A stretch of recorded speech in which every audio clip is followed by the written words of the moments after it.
The Men Return by Jack Vance. First published in Infinity, July 1957.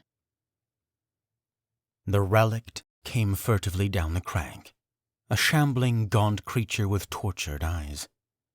He moved in a series of quick dashes, using panels of dark air for concealment, running behind each passing shadow, at times crawling on all fours, head low to the ground. Arriving at the final low outcrop of rock, he halted and peered across the plain. Far away rose low hills, blurring into the sky, which was mottled and sallow like poor milk glass. The intervening plain spread like rotten velvet, black-green and wrinkled, streaked with ochre and rust. A fountain of liquid rock jetted high in the air, branched out into black coral. In the middle distance, a family of grey objects evolved with a sense of purposeful destiny. Spheres melted into pyramids, became domes, tufts of white spires, sky-piercing poles. Then, as a final tour de force, tesseracts. The relict cared nothing for this. He needed food, and out on the plain were plants. They would suffice in lieu of anything better. They grew in the ground, or sometimes on a floating lump of water, or surrounding a core of hard black gas. There were dank black flaps of leaf, clumps of haggard thorn, pale green bulbs, stalks with leaves and contorted flowers. There were no recognizable species, and the relict had no means of knowing if the leaves and tendrils he had eaten yesterday would poison him today. He tested the surface of the plain with his foot. The glassy surface, though it likewise seemed a construction of red and grey-green pyramids, accepted his weight, then suddenly sucked at his leg. In a frenzy he tore himself free, jumped back, squatted on the temporarily solid rock. Hunger rasped at his stomach. He must eat.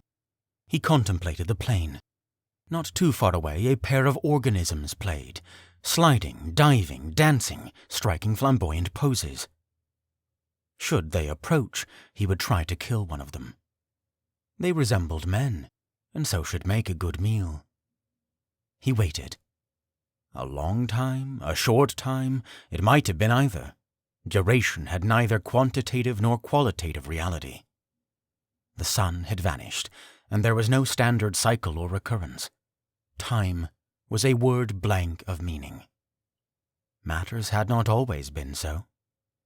The relict retained a few tattered recollections of the old days, before system and logic had been rendered obsolete. Man had dominated Earth by virtue of a single assumption, that an effect could be traced to a cause, itself the effect of a previous cause. Manipulation of this basic law yielded rich results. There seemed no need for any other tool or instrumentality. Man congratulated himself on his generalized structure. He could live on desert, on plain or ice, in forest or in city. Nature had not shaped him to a special environment.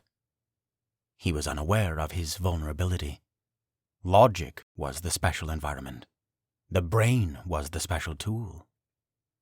Then came the terrible hour when Earth swam into a pocket of non-causality, and all the ordered tensions of cause-effect dissolved.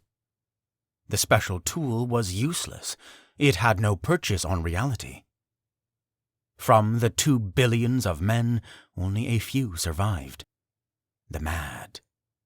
They were now the organisms, lords of the era, their discords so exactly equivalent to the vagaries of the land as to constitute a peculiar wild wisdom. Or perhaps the disorganized matter of the world, loose from the old organization, was peculiarly sensitive to psychokinesis. A handful of others, the relicts, managed to exist, but only through a delicate set of circumstances. They were the ones most strongly charged with the old causal dynamic.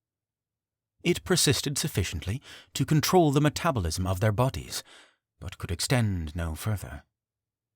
They were fast dying out, for sanity provided no leverage against the environment. Sometimes their own minds sputtered and jangled, and they would go raving and leaping out across the plain. The organisms observed with neither surprise nor curiosity. How could surprise exist? The mad relict might pause by an organism and try to duplicate the creature's existence. The organism ate a mouthful of plant. So did the relict. The organism rubbed his feet with crushed water. So did the relict. Presently the relict would die of poison or rent bowels or skin lesions, while the organism relaxed in the dank black grass. Or the organism might seek to eat the relict, and the relict would run off in terror, unable to abide any part of the world, running, bounding, breasting the thick air, eyes wide, mouth open, calling and gasping, until finally he floundered in a pool of black iron or blundered into a vacuum pocket to bat around like a fly in a bottle. The relicts now numbered very few. Finn, he who crouched on the rock overlooking the plain, lived with 4 others. 2 of these were old men, and soon would die. Finn likewise would die, unless he found food. Out on the plain, one of the organisms, Alpha, sat down, caught a handful of air, a globe of blue liquid, a rock, kneaded them together, pulled the mixture like taffy, gave it a great heave. It uncoiled from his hand like a rope. The relict crouched low. No telling what devilry would occur to the creature. He and all the rest of them unpredictable. The relict valued their flesh as food, but they also would eat him if opportunity offered. In the competition he was at a great disadvantage. Their random acts baffled him. If, seeking to escape, he ran, the worst terror would begin. The direction he set his face was seldom the direction the varying frictions of the ground let him move. But the organisms were as random and uncommitted as the environment, and the double set of vagaries sometimes compounded, sometimes cancelled each other. In the latter case, the organisms might catch him. It was inexplicable. But then, what was not? The word explanation had no meaning. They were moving toward him. Had they seen him? He flattened himself against the sullen yellow rock. The 2 organisms paused not far away. He could hear their sounds, and crouched, sick from conflicting pangs of hunger and fear.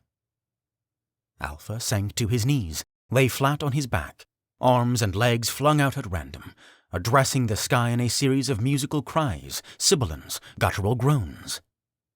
It was a personal language he had only now improvised, but Beta understood him well. "A vision," cried Alpha. "I see past the sky. I see knots, spinning circles. They tighten into hard points. They will never come undone." Beta perched on a pyramid, glanced over this shoulder at the mottled sky. "An intuition," chanted Alpha. "A picture out of the other time. It is hard, merciless, inflexible." Beta poised on the pyramid, dove through the glassy surface, swam under Alpha, emerged, lay flat beside him. "Observe the relict on the hillside. In his blood is the whole of the old race, the narrow men with minds like cracks. He has exuded the intuition. Clumsy thing, a blunderer," said Alpha. "They're all dead, all of them," said Beta. "although 3 or 4 remain." When past, present, and future are no more than ideas left over from another era, like boats on a dry lake, then the completion of a process can never be defined. Alpha said, "This is the vision. I see the relicts swarming the earth, then whisking off to nowhere like gnats in the wind. This is behind us." The organisms lay quiet, considering the vision. A rock, or perhaps a meteor, fell from the sky, struck into the surface of the pond. It left a circular hole which slowly closed.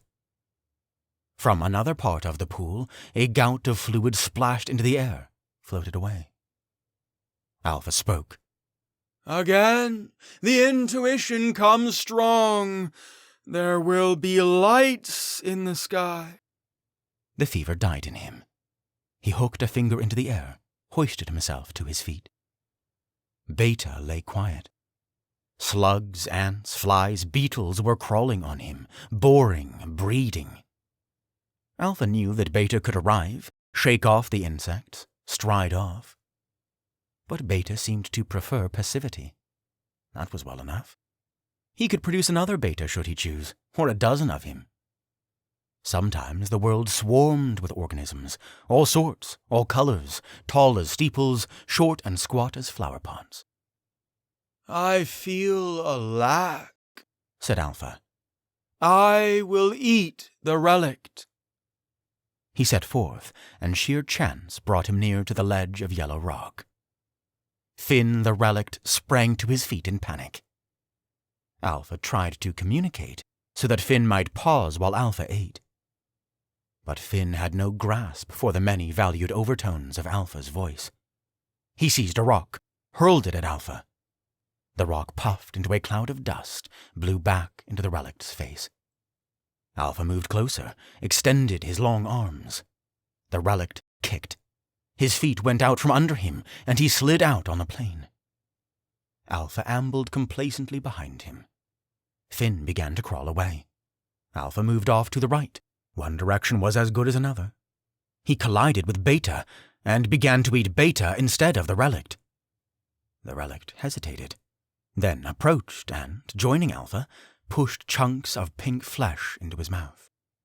Alpha said to the relict, I was about to communicate an intuition to him whom we dine upon. I will speak to you. Finn could not understand Alpha's personal language. He ate as rapidly as possible. Alpha spoke on. There will be lights in the sky, the great lights. Finn rose to his feet, and, warily watching Alpha, seized Beta's legs, began to pull him toward the hill.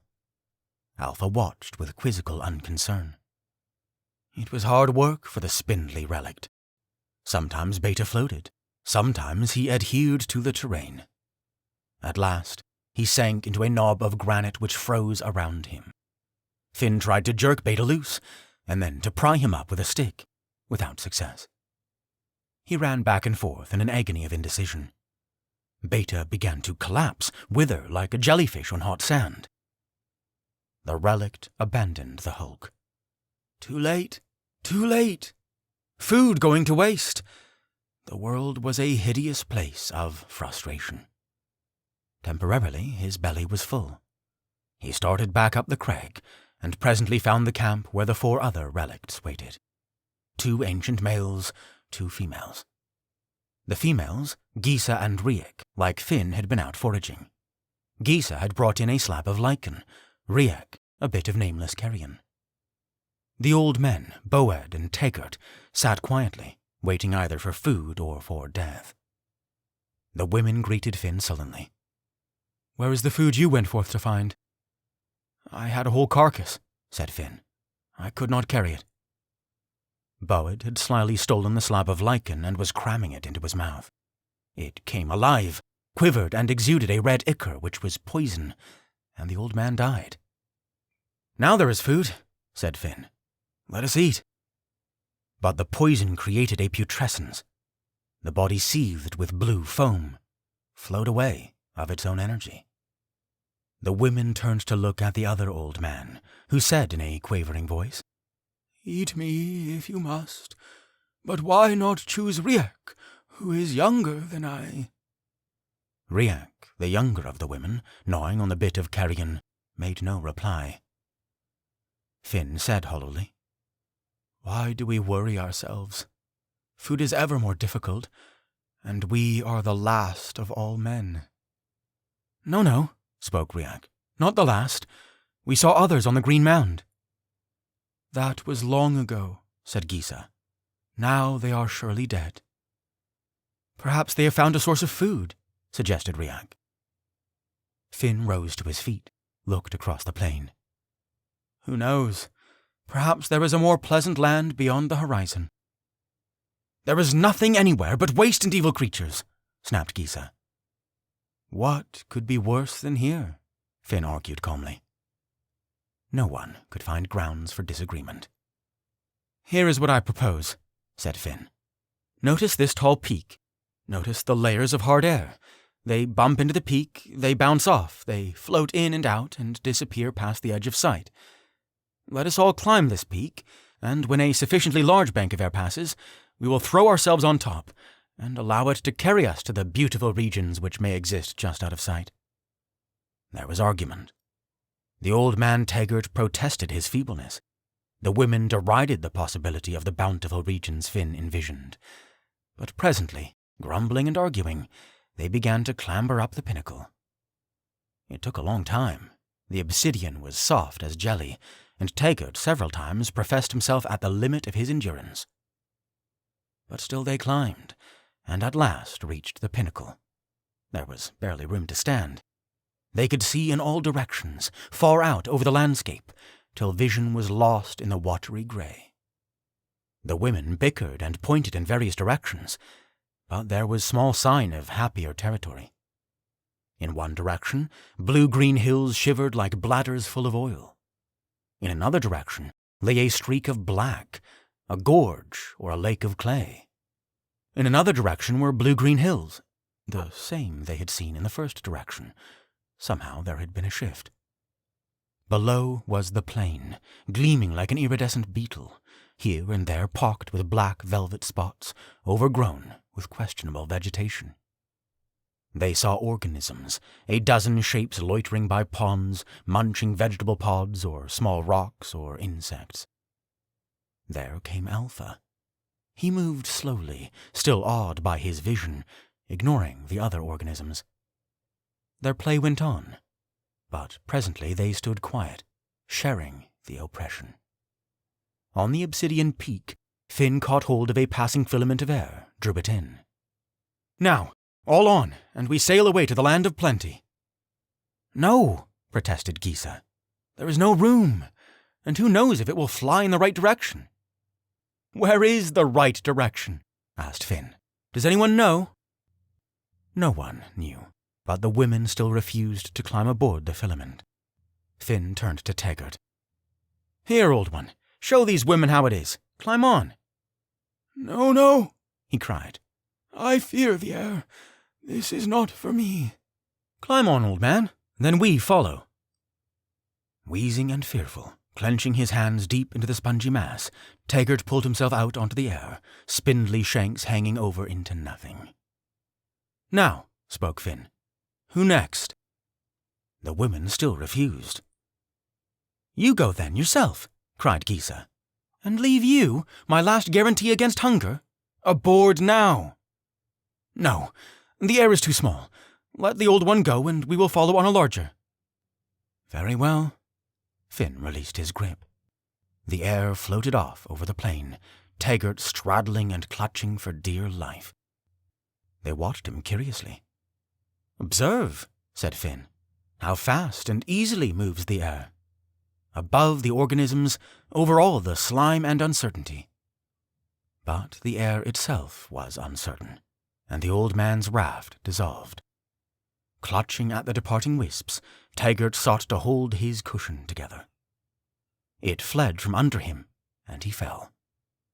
On the peak, the three watched the spindly shape flap and twist on its way to earth far below. Now, Riek exclaimed vexatiously, we even have no more meat.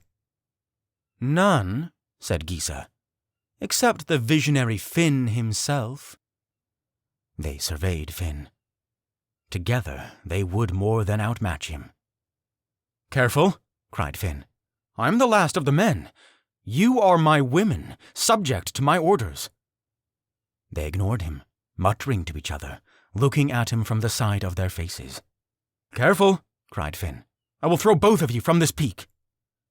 That is what we plan for you, said Gisa. They advanced with sinister caution. Stop! I'm the last man! We are better off without you. One moment! Look at the organisms! The women looked. The organisms stood in a knot, staring at the sky. Look at the sky! The women looked.